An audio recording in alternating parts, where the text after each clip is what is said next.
Hi guys, I'm Nicola Mackenzie, founder, mortgage and insurance specialist here at DM Mortgages. And in today's video, I'm joined by a very special guest, Hannah Killer, who's here from Beswicks Solicitors. And in today's video, we'll be talking about conveyancing mistakes to avoid. So stay tuned to find out more.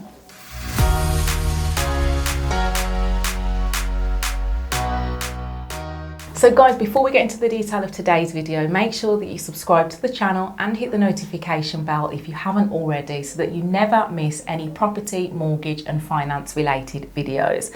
Now also, it's worth me pointing out that here at DM Mortgages, we do not monetize this channel to give you the best viewing experience. So in return, when the time comes to look at your mortgage or remortgage options, then we would like you to head over to our website, which is dm.mortgage, and there you can book in for a free of charge mortgage consultation so that we can help you. Now guys, today I'm joined by Hannah Killer from Beswicks Solicitors, and she is a conveyancing and residential property solicitor that's here to fill us in on some of the common mistakes to avoid when you are looking at conveyancing to purchase a property. So I'd like to say welcome, Hannah, and thank you so much. No problem at all. Thank you for joining us today. So let's start by just filling us in on what it is that you do at Beswicks. So I am, as we said, a conveyancing residential property solicitor. I deal with the day-to-day aspect of the conveyancing process for both purchases and sales. Yeah. I deal with any and all sorts of the different transactions, whether that be freehold, leasehold, buy-to-let, first-time buyers, new builds, you name it, we pretty much do it. And yeah, we kind of really focus on basically holding everyone's hand through the transaction and making it as smooth as possible. So Hannah, can you tell us then some of the common mistakes that you tend to see with first-time buyers? Yeah, of course. So, I mean, to give them some credit, there aren't always loads, but I mean, some of the common ones that we kind of pick up on are things like people have done little to no prior research before starting the process. And I think that's something that I would recommend watching, for example, videos like this, kind of figuring out what the process is. So you've just got that little bit of knowledge before you dive into it. Sure. Will make yourself feel a lot better as well, because you feel like you've got some vague idea of what's going on. Yes. Something else I think is an expectation of speed with the process. Being a first-time buyer, they think because there's no chain below them, there's no one buying their house, they just think it's all going to happen really, really fast. Yeah. And a lot of the time they don't realise that actually there may be a chain above them. There's others involved. So I think sometimes having that expectation of speed isn't always a good thing and can backfire.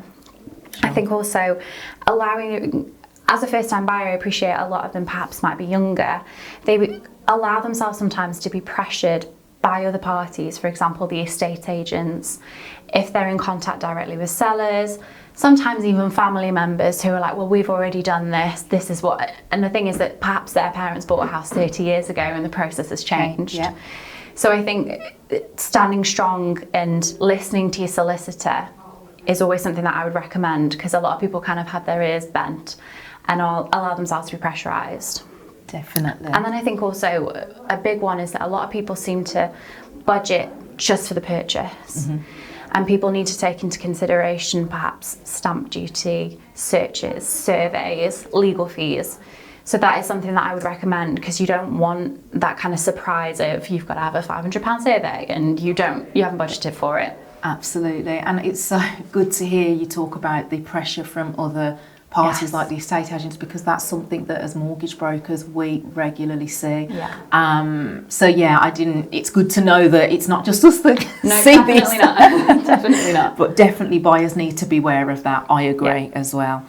Okay, so I want to move on and talk about exchange and completion and some of the risks involved with exchanging before you complete. But let's just take it right back and start by looking at just a really brief explanation for some of the viewers. What is exchange and what is completion? Yeah, of course. And I appreciate most people don't know what it is. No. So you've got the two different processes when you are looking to complete a matter. You've got exchange of contracts and you've got legal completion. So exchange of contracts is where all parties are legally bound to complete on the set completion date. Now, a lot of people kind of get confused and think that as soon as they sign, for example, like the contract and transfer documents that we send them, they think if they sign those, that they are legally bound. Those documents are not legally binding until we date them, which happens on exchange of contracts. So a lot of people come back to us and they say, we don't want to sign these until whenever, until a completion date is kind of set. And we say, well, it doesn't matter, you're not legally bound by signing them. That only happens once we date them. Now, obviously, once we have dated them and we have exchanged contracts, as I say, all parties are legally bound to complete on the completion date that's been agreed. Whether that be the next day, whether that be in a week. And then obviously completion is legal completion. That's when the money changes hands and you get your keys and you are then the owner of that property. Okay. And so again, just for buyers or potential buyers that are watching this, exchange and completion can be the same day as well. It can, yeah. But often between negotiation between buyer and seller, it is delayed. Yeah. So I would like to know then, Hannah, in instances where it's delayed, so let's say I decide as a buyer to exchange and not complete for another few weeks, yeah. What are some of the pros and cons to me doing that? Okay, so I would say pros-wise, from our perspective, what we see a lot of buyers and sellers want is security. So once you exchange contracts, as I say, all parties are legally bound to complete. They have to. If they don't and they default on that contract, they can be sued, which is a big deal. No one wants that. So it tends to be that, I mean, in 99% of cases, people don't pull out of the contract. So you have then got that security, which then leads to perhaps another pro being you can plan for that completion date. You can hire removals, you can start getting things ready for that date. Yes. So that is definitely a pro, I mean, in my opinion. I think perhaps a con might be if personal circumstances change, you are, I mean, touch wood, you would hope that the situation would never arise. But say, for example, if something happened to you, you drop things like that, and then we have to then inform the lender, because as I said before, we have a relationship with the lender as well. We owe a duty to them, and you'll know obviously as a broker it's the same. Yeah, absolutely. So, and then the offer gets pulled. We have an issue there because you've got to stump up £300,000 that would have been your mortgage, which most normal people wouldn't be able to do. Absolutely. Some way that we do try to kind of combat that, and perhaps another pro is, from our perspective, we do always as a solicitor obtain lender's confirmation of funds release before we exchange. So we've got as much confirmation as we can have from the lender. We wouldn't go ahead with that exchange if we didn't know that. Okay. And then we also do say to people that to put their insurance, so their building insurance in place from exchange of contracts. Yes. Because, again, touch wood, should the situation arise, this is the example that I use, in between exchange and completion, the house burns down, which we really hope it doesn't. Yeah. You are still then legally bound to complete on it. So we say put your insurance in place from exchange to negate that risk. That is such a good point that you raise, Hannah, because again, as brokers, we encourage the same thing. Yeah. Even with things like your life insurance, your critical illness cover, touch wood, you know, you don't sort of pass away in that window, but if you do, then the other party can sue you. That is the reality of it. But no, that's really good advice, so thank you.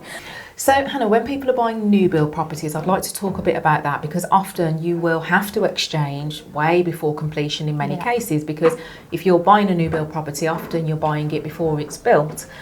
So the risk of an exchange with a delayed completion can sometimes be higher because there's a long window. So how, you know, what experience have you had with that, and what would you say to try and reduce the risks in that situation? Yeah, it's a really good question. So in my experience, you have maybe like a month from reservation to exchange with a lot of developers. I mean, some of them stretch it perhaps 6 weeks, but it is very fast. And the difficulty there is that obviously we don't have our time there to do the full legal process. We won't get all the search results back. We haven't really had time to do all of our inquiries, and a lot of the time, as you say, the property's not even built. So we can't do a lot of the inquiries because the property's not there to inquire on. Yes. I think the thing that people really need to be aware of, obviously, if you're getting a mortgage in that situation, a lot of mortgage offers, they expire after 3 months, for example. And I mean, I've recently had new builds where the properties weren't going to be built for 6 months. Yeah. So you have to be aware of your mortgage expiry date, and also going into it when you are looking at getting your first mortgage offer, your mortgage in principle, telling your broker, telling the lender, this is a new build property. the expected completion date isn't for 6 months. And the thing is, you will be aware of that. They should tell you that at like the developer's office when you go and look at them, that kind of thing. Yes. Bearing in mind what the process is for having your mortgage offer extended, if it's a possibility. So that's something I think will help most people avoid the major pitfalls. Because the pitfall would be that obviously you've got the 6 month period and then your mortgage offer expires after 4, you can't get it extended, and then there's a mad dash to try and get another one, which chances are the interest rate's gone up. It won't be the kind of product that you want. So I would say that's something to really be aware of. Definitely, and just adding to that, it's worth viewers knowing that from a mortgage perspective, certain lenders will offer standard new build products for 9 months as a standard, and that's the difference between choosing one lender over another. So it's really important, again, that you make sure that the broker that you've got is a good broker that knows their stuff when it comes to which lender to select in those situations as well, to help to reduce the risk. Definitely. Couldn't agree more. I think it's probably also worth just saying on that point is that buyers ought to be aware of the fact that a lot of developers will nudge you, sometimes quite forcefully, towards using their own panel of solicitors for the purchase. Yes. I think it's worth people knowing that they do not have to do that. They will sometimes perhaps make people feel as though they do. You don't. You can use whichever solicitors you'd like. And a lot of the time, it's perhaps better to go with someone who is removed from the situation. Absolutely. Because they've got no kind of duty, no responsibility towards the developer. Yes. Whereas obviously someone on their panel of solicitors may. So that would just be something that I would think people need to be aware of. You don't have to. You can use whoever you want. I completely agree, and we find the same as well as mortgage brokers. Often people get pressured to use the in-house builders, mortgage brokers, and I completely agree. The negative, or the potential negative there, is that it's a conflict of interest when you think about it, because the developer's interest is to sell the property as quickly as possible. So is the advice that you're getting always impartial? Yeah. It would be something I would question as well. You know, it's questionable. That's the point. So completely agree. Thank you for highlighting that. I think that's really important, actually. So can you tell us then, let's say that I'm buying a property and I've completed. What about issues that arise after completion? How can buyers protect themselves against some of those risks? Yeah, okay. So something I would say is make sure, if you can, you view the property a few times before exchange. Because obviously, as we say, that's the point where you are legally bound. Yeah. So before exchange, I would say try and get as many visits in as you can to satisfy yourself of everything. Go around, really look at everything. At the end of the day, you're buying it, so you shouldn't feel uncomfortable kind of looking in the corners and the crevices. Something else I would say is to make sure you really review the documents that we as your solicitors send you, because we don't want you to come back to us and say, you didn't tell us about this, it's really important, but we did. You didn't review it. Yeah. And that's not a situation that we want, because we want to work with you and we want this nice happy ending of you getting the house of your dreams. Definitely. So I think really look into the house, look at everything, really review your survey, your search results, the report on title that we send before completion, well, before exchange and completion. Really delve into that. And if there is anything that you want to highlight, let us know before it's too late. Yeah. To really cover your own back. Then I think there's something else is on the actual day of completion, keep in contact with the solicitors. We will anyway. We'll kind of be on the phone with you, telling you once we've completed and things like that. But I have had an instance recently where purchase went through, my clients were the buyers, they get to the house and all the furniture from the seller is still there and there's a skip on the drive. So they can't even get their moving truck on the drive. And obviously all of that was supposed to have been removed. And the seller just didn't. Right. Obviously not ideal, and it kind of scuppered the day a little bit. But the client was straight on to me, I was straight on to the estate agent, I was on to the seller solicitor, and we managed to get a situation in place to kind of rectify it. Good. I mean, it didn't mean that everything got removed instantly, because the seller's excuse was that all the furniture was really heavy and couldn't get it down the stairs. But obviously, it's not really an excuse. Not the buyer's issue, really. Exactly. Yeah. So I think that is something that obviously did happen on completion, but it's something that if you are in contact with us and you feel that you can talk to us, it's something that we can then help with. If it goes past completion and it's a week later and you call us and say, everything's still here, it's too late then. And the seller's not going to be beholden to it anymore. Absolutely. So I think that would be my advice. Really good advice. And Hannah, thank you so much for joining me Thank you today. for having me. I think that the viewers should have found that very, very useful and insightful. I'm sure they have. So thanks again. And guys, if you have enjoyed that video, make sure that you subscribe to the channel and hit the notification bell so that you never miss any future uploads. And if you are buying a property, then you are likely maybe going to need a mortgage, in which case make sure that you head over to our website dm.mortgage, and there you can book in for a mortgage appointment or to review an existing mortgage. And I'm also going to put Beswicks contact details in the description below so that if you need conveyancing services, then you know who to turn to. So that's all for today's video, guys. Thanks, and I'll see you soon.